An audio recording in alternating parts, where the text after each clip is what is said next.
తొందరలోనే జిల్లాలు రకరకాలుగా నచ్చితే నజరానా టైపుల మండలాలు, రెవెన్యూ డివిజన్లు, జిల్లాలు ఆయన చేసిపోయాడు.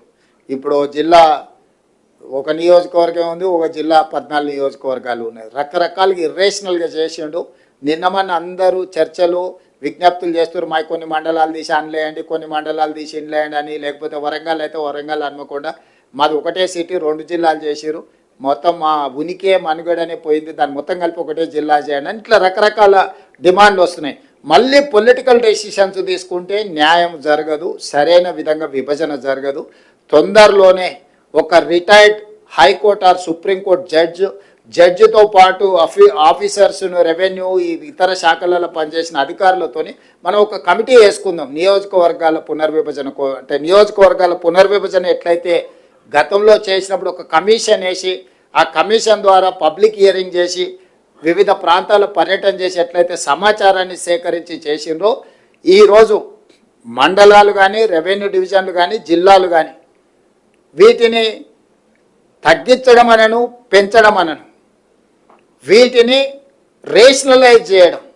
అంటే వీటిని ఏ రకంగా చేయాలా, జిల్లాల మండలంలో ఎంత జనాభా ఉండాలి, రెవెన్యూ డివిజన్లో ఎంత జనాభా ఉండాలి, జిల్లాలో ఎంత జనాభా ఉండాలి అనేది ఒక ప్రాతిపదిక చేసుకోవాలి. ఒక దగ్గర 3 లక్షలు ఉండి ఒక దగ్గర 1 కోటి ఉండరు అనుకో, దీన్ని ఏ రకంగా మనము పరిపాలన చేయగలుగుతాం? ఇట్లాంటి సమస్యలు మా దృష్టికి వచ్చినాయి. తొందరలోనే దీనికి సంబంధించి రేపు బడ్జెట్ సమావేశాలలో పూర్తి స్థాయిలో చర్చ చేస్తాము. చేసి ఒక retired high court or supreme court judge నేతృత్వంలో ఒక కమిషన్ అపాయింట్ చేస్తాం.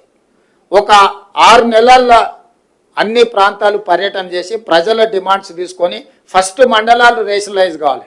ఇవాళ ఒక మండలం 1,50,000 జనాభా ఉంటే ఒక మండలం 4,000, 3-4 గ్రామాలు కలిసి కూడా మండలం చేసిపోయారు గతంలో. ఓ లీడర్ నచ్చితే ఆ లీడర్ ఊరినే దాని చుట్టూతో 2 ఎంపీటీసీలు కలిపి 3 కలిపి ఒక మండలం చేసింది. నేను అంతకుముందు ఎంపీగా ఉంటే మల్కాజ్గిరి పార్లమెంట్లో జిల్లా పరిషత్ మీటింగ్కి పోయి కూర్చున్నాం, అందరు కూర్చొని కింద చూస్తే ఎవరు లేరు. నేను సీఈఓని అడిగిన, మీటింగ్ స్టార్ట్ చేయాలి కదా, జడ్పీ జిల్లా పరిషత్ వీళ్ళంతా ఎక్కడ ఉన్నారని. వచ్చింది కదా సార్, అందరు వచ్చారు, స్టార్ట్. అందరు ఏడు ఉన్నారా అంటే ఒక ఆయన చైర్మన్, ఇంకొక ఆయన వైస్ చైర్మన్, ఇంకొక ఆయన ప్రతిపక్ష నాయకుడు, అందరు ఇక్కడనే ఉన్నారు. 5 మంది కలిపి జిల్లా పరిషత్.